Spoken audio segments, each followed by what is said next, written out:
Bon, aujourd'hui c'est un peu particulier, c'est pas une moto, c'est pas le Niken non plus, mais il y a aussi 3 roues à l'avant, il y a 3 roues en tout, 2 roues à l'avant. Et c'est le Can-Am Ryker, donc la version on va dire ultralight du Can-Am Spyder. Donc là c'est une version biplace et la selle peut être rajoutée, c'est le modèle 600, donc ça fait 47 chevaux, là où la version 900 fait 77 chevaux. Donc ça fait 270 kg, la clé c'est ça, attention, pof, juste ça, là-dedans, et après c'est tout un cérémonial pour le démarrer. On va voir si je me souviens bien de tout. Donc coupe-circuit. Aujourd'hui il y a de la pluie, il y a du monde, hein, donc ça va pas être foufou. On l'allume. Le frein avant est bon. Un petit coup de gaz en avant. Ok.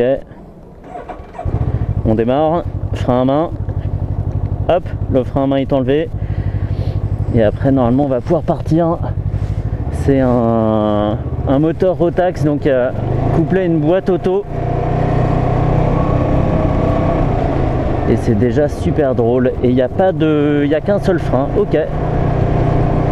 Oui, c'est vrai. Il n'y a ni poignée à droite, ni poignée à gauche. Poignée à gauche, j'étais plutôt habitué pour avoir conduit des boîtes auto, notamment les Honda, mais pas de poignée à droite, c'est une nouveauté. Et ce guidon qui vire à plat, plus ou moins, c'est étonnant aussi. On va aller à gauche. Donc un afficheur, c'est du cristaux liquide, donc c'est un peu daté, mais il est assez complet. On trouve, déjà les infos sont très lisibles. Il y a le niveau d'essence, la vitesse, le totaliseur, température. Qu'est-ce qu'on trouve aussi, et puis tout un tas d'infos qui peuvent défiler sur le bas là pour dire quand on a oublié le frein de parking ou des choses comme ça. Donc là ça va sans dire que on oublie le faux filage. Tout ce qui est interfile évidemment c'est proscrit, ça fait quand même 1,50 m de large, donc ça serait un petit peu dur de se faufiler. Alors il pleut, j'ai choisi de filmer même s'il pleut, même si on est en ville dans les bouchons, parce que je voulais surtout pas rater le démarrage en fait de la machine, partir avec, savoir voilà si c'était facile ou pas, vraiment choper les premières impressions avec la caméra. Et le fait est que c'est... Alors bon, on a les pieds en avant, mais pas plus que sur une Harley.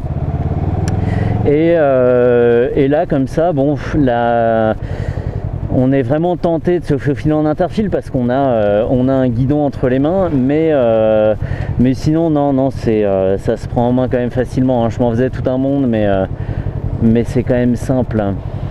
Comment je vais faire? Je vais aller à droite pour aller à gauche. Donc voilà, évidemment, après, peut-être ce soir ou peut-être demain, parce que là, pour une fois, je l'ai 24 heures. J'irai évidemment sur autoroute, sur des parties un petit peu plus roulantes, et avoir une seule pédale de frein, c'est déstabilisant. À chaque fois, je me dis, bah non, je vais bloquer l'arrière, comment j'actionne les roues avant? Tout est couplé, il n'y a pas à réfléchir, donc ça me va très bien. Et voilà, quoi, c'est marrant. Donc celle-ci, oui, parce que j'ai pas réussi à en trouver à l'essai, ça a été un petit peu compliqué de trouver un revendeur Can-Am qui en est à l'essai.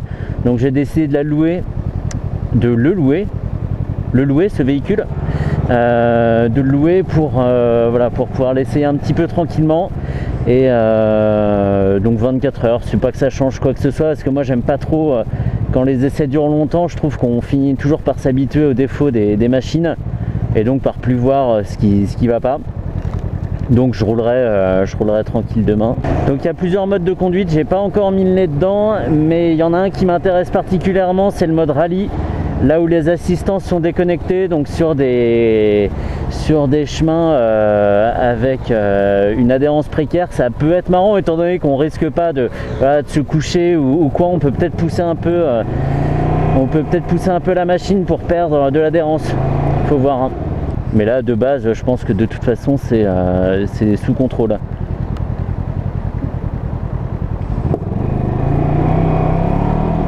Ok, donc il n'y a pas les contrôles, hein, puisque là je suis en train de déraper. Je sais pas dans quel mode je suis, mais l'arrière est clairement parti. Mais c'est archi maîtrisable. On contre-braque gentiment. Et puis voilà, c'est fun. Par contre, j'ai le moindre mouvement sur le guidon le fait tourner, mais vraiment c'est un rien quoi. Et donc là, depuis tout à l'heure, bah, j'ai tendance à zigzaguer. C'est pas très agréable. Je pense pas que j'en viendrai à avoir le mal de mer, mais voilà quoi.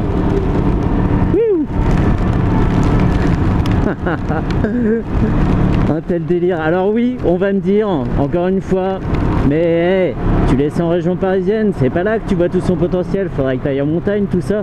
Ben vas-y, paye-moi le billet d'avion jusque dans le sud et puis trouve-moi un canam à l'essai et là ouais je viens, il n'y a pas de souci. Ouais. Donc les pieds un peu en avant. Mais là on s'amuse déjà un petit peu, c'est sympa quand même. J'ai quand même des craintes pour la résistance de la GoPro. Là j'ai essayé de faire au mieux étant donné qu'elle n'est pas dans son boîtier étanche, mais ça aurait été vraiment dommage de filmer demain quand il fait beau et de perdre tous ces moments de première impression, de vraie prise en main de la bête. Donc voilà, là c'est bouché, je suis coincé. Donc clairement on a les inconvénients de la moto couplés aux inconvénients de la voiture, hein, donc à savoir pas de protection contre les éléments, pas de protection contre les chocs. On peut pas se faufiler et voilà. Oh, salut, mais oui je prends un mec en BM qui fait coucou à un type sur une chose à 3 roues. On aura quand même tout vu quoi. Donc voilà quoi. Mais au moins on est bien assis quoi, on n'a pas à gérer l'équilibre. Je pose pas les pieds par terre, il faut d'ailleurs pas poser les pieds par terre, hein. Faut démarrer pieds sur les cale-pieds.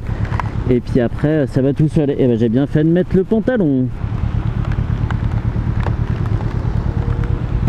Ça vire relativement à plat, hein. Il n'y a pas de... ça tangue pas. Il n'y a pas de tangage ou de gîte. Je sais jamais dans quel sens c'est. Mais ça penche pas énormément. C'est assez sec en suspension en même temps. Deuxième mec qui me fait coucou en BM. Ils sont malades aujourd'hui ou... je sais pas. Bon. Ou alors c'est pour se foutre de moi peut-être. Et deuxième, troisième inconvénient de la voiture, de ce côté voiture, c'est de devoir, je pense, trouver une place pour se garer parce que il n'y a pas trop d'autres endroits quoi. Pas sur le trottoir c'est sûr, pas dans les emplacements moto.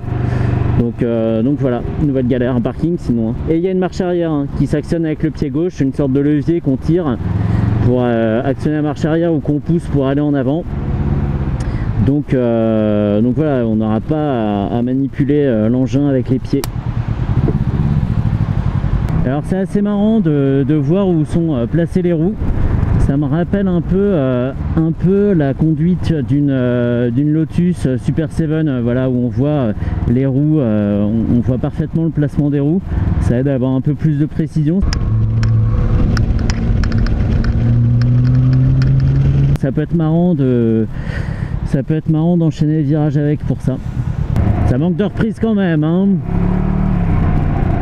47 chevaux, boîte auto, voilà, tout est dit. Allez, poignée dans l'angle. L'accélération n'est pas fulgurante, le freinage n'est pas incisif, mais c'est super rassurant. On sent vraiment que le truc s'écrase sur ses deux roues avant et ça bouge pas énormément.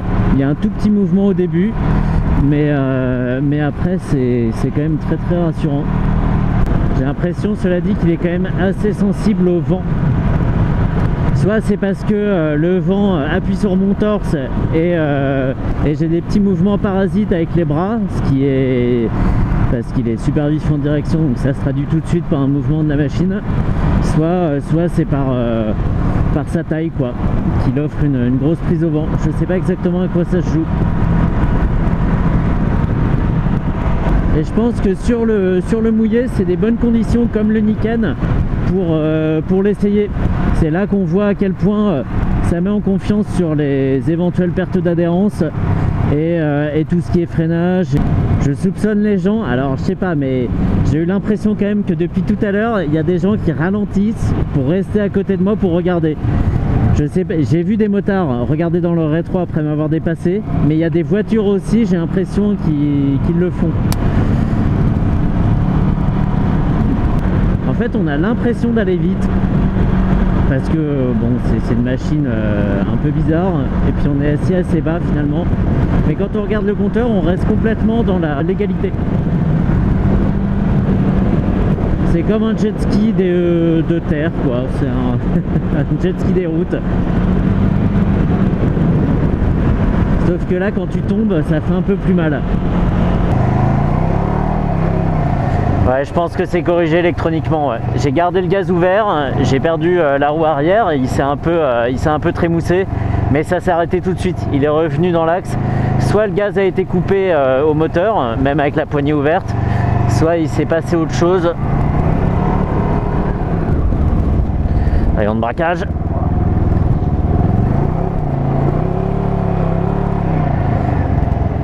Encore une fois. Ah putain, bah t'es malin maintenant. Marche arrière. Ça marche bien, hein. Et on pousse avec le yep. Bon, voilà comment ça se présente, quoi. Un monobras, transmission par cardan, un silencieux sur tout le dessous. On peut avancer, reculer donc le guidon et les cale-pieds. Je m'y suis pas risqué du tout. Les pneus, on voit la dimension. C'est du 145, ah ouais d'accord, 145-60. Bon, donc le gros moteur est ici, hein, là-dessous. Il y a une... comment elle s'ouvre déjà? Ah oui, une pression ici. Hop là. Grosse boîte, enfin boîte à gants 9 litres avec deux prises USB ici. Et pour faire le plein, bon c'est pas ouvert, ça se passe là-dedans en bouchon automatique. Et puis voilà, c'est à peu près tout, on repart. Ce ne sont pas des boutons, si, trip A, trip B, l'heure, le totaliseur et trip A puis qui est le même puisque config. Ah, il y a un truc pour le régime. Essence, autonomie, config. Alors ça c'est pas des boutons, t'arrêtes d'y toucher. Unité, suppression stat, horloge, retour, unité, ok. Alors comment on change les modes? Non, bon je crois que je vais laisser tomber, hein. Bon j'aurais pas trouvé, je vais chercher demain. La protection contre la flotte est pas mal pensée parce que sous le garde-boue il y a une sorte d'ailette et ça casse complètement les projections de flotte. Il y en a toujours hein, un peu sur le côté et puis ça doit éclabousser quand même, mais pour ça c'est bien foutu. On a vraiment le pied juste derrière la roue là, pour le coup ça craint, mais c'est bien fait.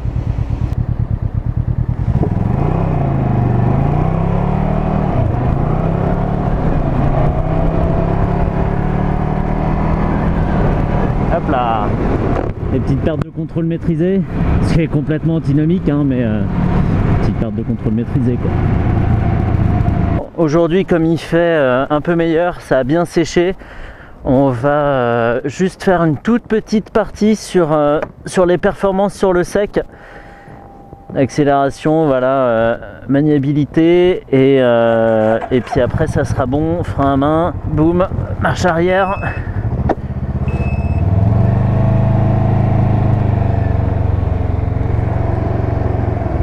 Étonnant hein. Allez, on y va. Et même sur le sec, même guidon braqué, je vais pas le faire hein, là, mais même guidon braqué, il laisse un peu, il laisse un petit peu de place à la dérive, le contrôle, que j'ai pas réussi à enlever hein, du coup. Là, on voit bien à quel point c'est direct. La direction est directe.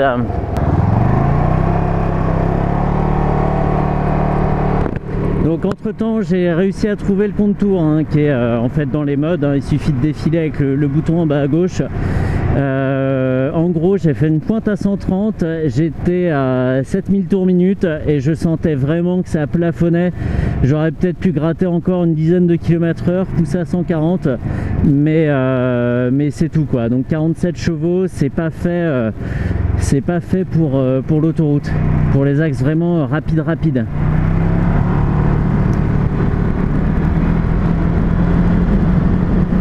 Le gaz à fond, hein. Je vais pas... Ah, c'est dommage qu'il y ait du monde là. Il n'y a personne derrière. Je vais faire un... Je vais attendre qu'ils partent. Je vais me remettre à 0. 1, 2, go, gaz à fond. Je vais attendre qu'ils partent, les mecs ont fait 10 mètres. Et oui, alors depuis que je l'ai, donc ça fait, il est quoi là? Il est 13 h.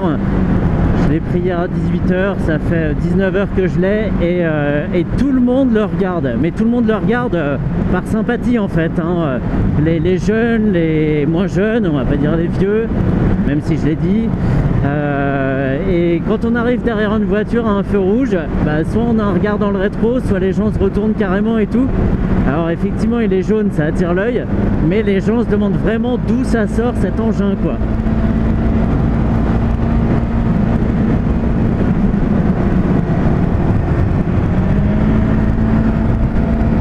Voilà, question agilité, vivacité, ça se situe là quoi. Alors il faudrait conduire comme un gros con tout le temps pour le démontrer, mais voilà, on le fait une fois et on voit vraiment de quoi il est capable. Je vais faire ça, je vais sortir ici, enchaîner les petits virages là-haut en espérant qu'il n'y ait personne devant moi et puis ça sera déjà pas mal. Ouais, vraiment le mordant arrive en toute fin de course de pédale de frein, il y a du mordant. Si une roue est moins en appui qu'une autre, elle se bloque mais vraiment très légèrement, mais sans qu'il y ait de danger quoi. Donc on s'amuse, il faut un peu se pencher à l'intérieur, voilà, mais sans le... Comme les suspensions sont fermes, on n'a pas cette appréhension du quad de partir sur le côté quoi. Et je sais de quoi je parle.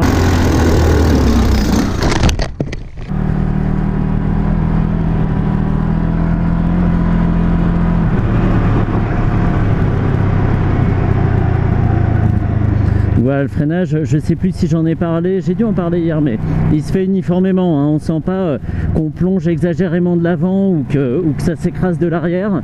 C'est très très bien réparti quoi, c'est complètement homogène. Donc je pense qu'on peut en rester là. C'était la partie sur le sec, après la méchante partie sur le mouillé. Allez, gaz.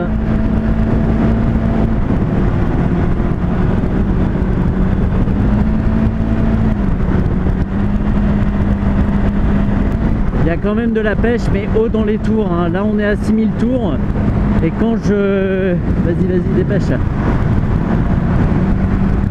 Et quand je tourne la poignée, là on a du répondant. Ah ouais, j'avais pas compris que tu voulais faire ça, je pensais que tu voulais dépasser. Donc il faut le garder haut dans les tours. Alors comme c'est une boîte auto, c'est pas forcément évident, mais à 6000 tours il est à l'aise. En même temps, hein, 47 chevaux, hein, c'est...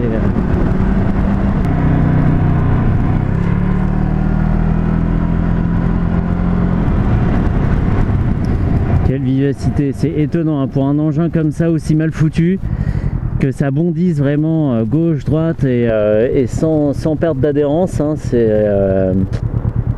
étonnant, il n'y a pas d'autre mot. Bon, j'en profite pour faire une petite présentation de la place passager, hein. Vite fait, tu fais pas gaffe. Enfin, j'attends quand même que tu roules. Bon, je profite d'être en passager puisque ça arrive quand même pas souvent pour faire une présentation de la place passager. Donc en gros, il y a là en option de base un Ryker, c'est monoplace. En option, il y a la selle passager à 360 balles et le petit dossier repliable à 360 aussi. Donc ça fait 720 pour le passager. Il y aura qu'à le faire payer, hein, ça c'est pas trop grave. Et il y a des cale-pieds escamotables qu'on voit ici ou qu'on voit pas. Non, d'ailleurs qu'on va mieux voir de l'autre côté. Hop, ils sont là. Tic, ils s'escamotent. Et on est assis donc sur cette grosse selle en gel avec suffisamment de place. On est assis exactement comme sur une chaise. On a les genoux à angle droit. Les genoux à angle droit, ça se dit ça, les jambes à angle droit quoi. Et on a un petit trou de 10 cm avec le passager. C'est quoi la marque? Can-Am. Can-Am. Ouais. Et donc voilà quoi, on est plutôt pas mal et le dossier est quand même plus qu'indiqué. Ça va là, ça va le pilote. Et il y a des sortes de petites poignées sous lesquelles on glisse les mains en fait. On peut pas en faire le tour avec les mains, mais on les glisse dessous et ça offre une bonne prise. Si on n'a pas le dossier, si on a le dossier, on peut se laisser aller. C'est vraiment tranquille quoi. Je pense que les mototaxis devraient avoir ça, ce serait génial. Ah non, on peut pas se faufiler, c'est vrai. Bon, bref, voilà. Là, on a fini. Je pense que j'ai été assez complet sur le Ryker. Voilà.